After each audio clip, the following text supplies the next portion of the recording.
Good afternoon. My name is Constable Matt Erickson. I'm the media spokesperson for the Prince Rupert RCMP detachment. The purpose of this media event is to provide some insight into the ongoing vehicle fire investigations. After I've updated you on the status of these investigations, Fire Chief David McKenzie, to my right, would like to say a few words regarding fire safety, followed by Mayor Lee Brain to my left. After we've had the opportunity to speak, I will open the floor up for questions. However, I would ask that those questions be directed towards me. As reported earlier, over the past 2 weeks, the Prince Rupert RCMP has been investigating 4 suspicious fires within the community of Prince Rupert. The first fire occurred on June 11th, 2015 at approximately 4:34 a.m. Police and fire attended this scene. The fire occurred in the 200 block of 7th Avenue East, and over the course of the investigation, this fire was deemed to be suspicious in nature. That same morning, at approximately 5:40 a.m., a second vehicle fire was reported, and police and fire attended. This fire occurred in the 600 block of 7th Avenue East, and was deemed also to be suspicious. On June 14th, 2015, at approximately 4:20 a.m., a third vehicle fire was reported. This fire took place in the 1000 block of Chamberlain Avenue. The most recent event took place June 19th at approximately 4:50 a.m. This was the 4th vehicle fire that was reported. Both police and fire attended the scene. The fire was located in an underground parking lot at the Four Winds Apartments, located in the 1700 block of Kootenay Avenue. Due to the nature and significance of the fire, approximately 45 occupants of the building had to be evacuated. Extensive smoke damage was also caused, but fortunately, there were no injuries. Witnesses at the scene, however, did observe 2 men running from the area around the time of the fire. One man was not wearing a shirt. As mentioned earlier, at this time, all of these fires are being treated as suspicious. Currently, members of our General Investigation Section have been fully engaged and are actively pursuing leads. At this time, however, it is too early to speculate if these fires were set by the same individual or individuals. However, each of the fires bear several similarities. At this time, we'd like to request the assistance of community members to assist us in furthering our investigations. Police are also looking and appealing to anyone who may have any video surveillance or photographic footage from these areas in which these offenses occurred. Any images that do come forward may be forwarded to the Prince Rupert RCMP detachment directly or through Crime Stoppers. We're also asking that if anyone witnesses any suspicious behavior whatsoever in the community, that they contact the police immediately. If you or anyone you know does have information pertaining to these investigations, please contact the Prince Rupert RCMP detachment at 250-627-0700 or Crime Stoppers at 1-800-222-8477. At this time, I'd like to pass the floor over to Chief Dave McKenzie, who will speak briefly with regards to fire safety precautions that community members can take. Thanks, Matt. Good afternoon. What we want to get across is we want the public to be fire safe, and this time of year we do have products of flammable combustion outside the residence lot, being boat gas, small containers of gas, etc. We ask that you try to put that and lock that up and secure it. Let's be fire safe. Any products of combustion, cardboard, anything that can be lit to assist. We ask that get rid of it, destroy it, throw it away, lock it up, whatever can be done with that would be great. And to be keep an eye out on your property and your neighbors. If you see anything suspicious, report it immediately. Keep your vehicles locked up. Don't leave anything out that can be used to assist in any of these fires that we've been seeing the last couple of weeks. Thank you, Chief McKenzie. I'll now turn the floor over to Mayor Brain, who would like to say a few words. Thank you.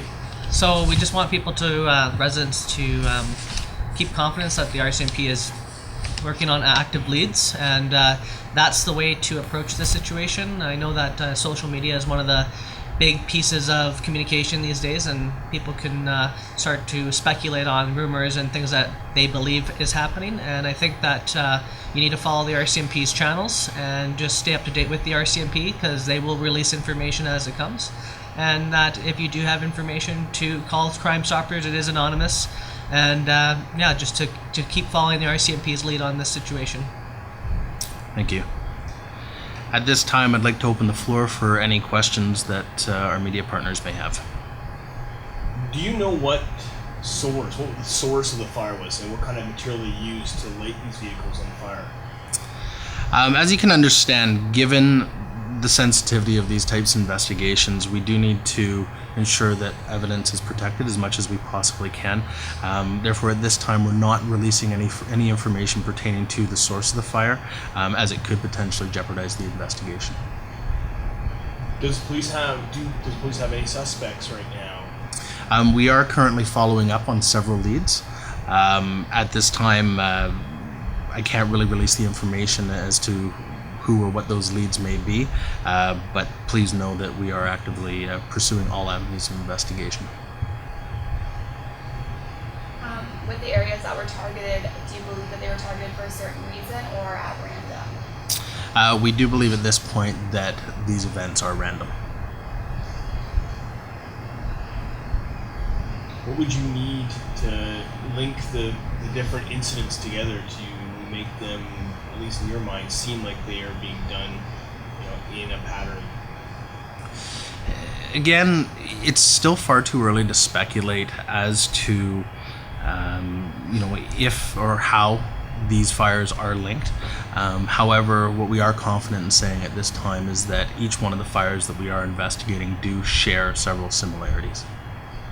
What are the similarities beyond the fact that they were lit on fire? Again, in order to protect the integrity of that investigation, I can't release this information at this time. How significant for the public is the damage at the Four Seasons or the Four Winds apartment? Maybe I'll pass that over to Chief McKenzie.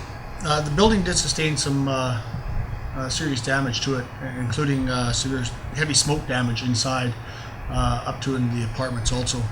Being such it was a nice night, warm night, all windows were open, so the smoke that come from the underground parking went through the building of all three floors, the main part of the building. But it did see serious damage. So. Were there serious? I knew there were no injuries, but there was smoke inhalation, though, right? Yeah, we did have a few people checked out due to the evacuation of the building and the intense amount of smoke that was in the building. We had them checked out by BC Ambulance Services and cleared from there. What would you say to people in Prince Rupert who are worried both for the safety of their vehicles and safety of their persons, their families and whatnot? I would say that at this point, we are actively investigating. We are pursuing leads as they become available. And number one, or key, I guess you could say, is that we just ask that people report any suspicious activity to the police immediately. That's going to give us the opportunity to attend, validate or determine what information we may have at scene, and hopefully lead to a successful conclusion of this investigation. What, if any, possible links does this have to the fire that took place on a boat that was parked in front of home on 11th Avenue East back in the winter? We don't believe those two fires to be related in any way.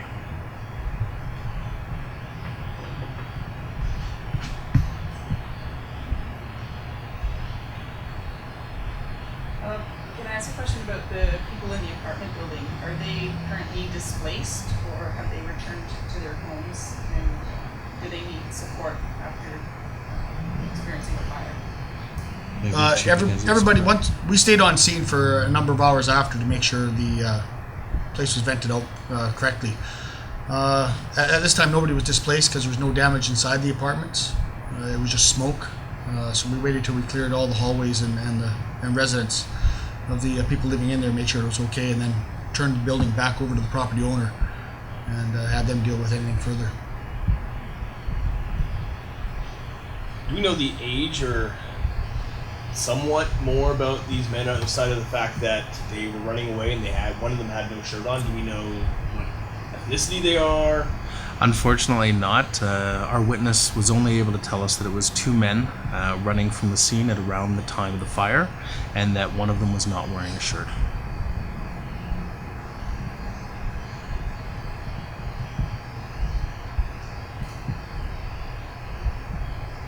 How close are police into solving this? It's far too early to speculate how close we are. Again, we're trying to develop leads, investigation aligned avenues for our general investigation section to follow up on.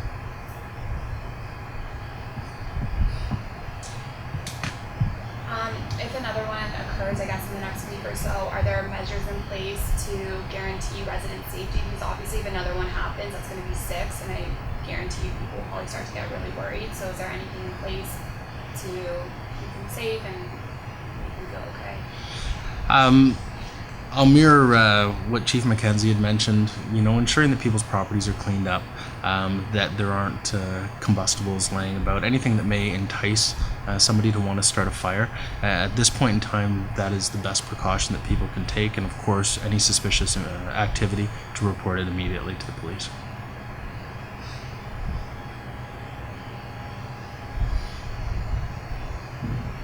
All right, at this time, we'll conclude this media event. Thank you very much for coming.